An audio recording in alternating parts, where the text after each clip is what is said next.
Kes kaebas kelle peale esimesena? Kes tegi kellele ebamoraalseid ettepanekuid?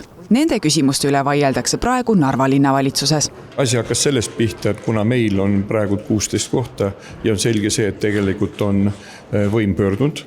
Volikogus otsused ju neil läbi ei lähe, sest meil on 16, neil 15 häält ja praegu Stalnuhhin lihtsalt kunstlikult takistab teha volikogu. 26. märtsil lihtsalt oma volisid jättis volikogu istungi ära, kus oli 11 punkti, et me ei saaks umbusaldust sisse anda.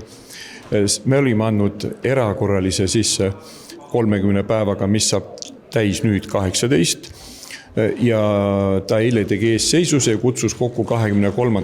aprilliks, nii et ta teist korda eirab.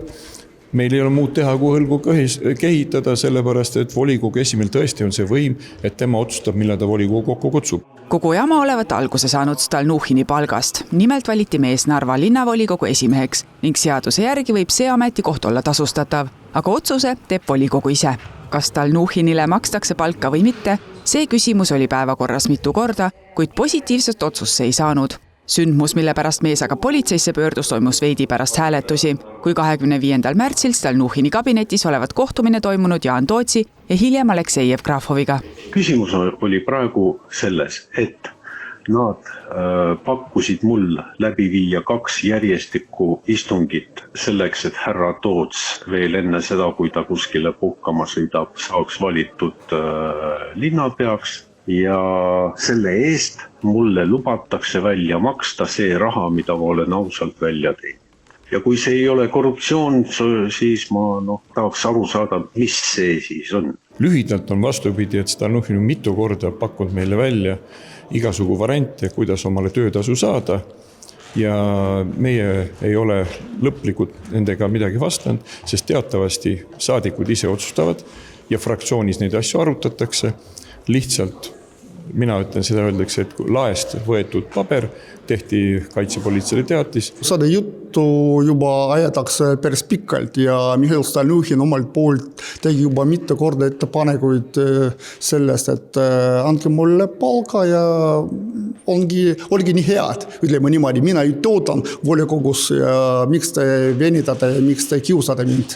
Aga me arvame, et me ei pea temale mitte midagi andma ja praegu olukord on sellene, et Mihhail kaebas meie peale, aga enne seda meie poolt oli tehtud pöördumine prokuratuuri poole omistamise teemal. Omistamise süüdistused lükkab Stalnuhhin täna tagasi. Loomulikult on kogu tüli suuremaks eesmärgiks Keskerakonna poolt jõuda ise tagasi linnapea troonile. Linnas on asjad pingelised. Ma olen eluaeg olnud kindel, et inimestele on töö eest vaja maksta raha. Ja see, kes seda ei tee, on alatu ja selline rotinägu isik. Nii et minu jaoks nendega suhtlemine on muidugi üsna raske. Mind hetkel päästab ainult see, et õhtuti ja puhkepäevadel ma töötan edasi eesti keele õpetajana ja see kuidagi laseb mul arveid maksta. Ma võin öelda ainult nõnda, et Keskerakonna fraktsioon ja plaan B teevad koalitsiooni ja vähemalt 16 saadikut meil on juba olemas ja meil on jõudus selleks, et teha võimuvahitus Narvas.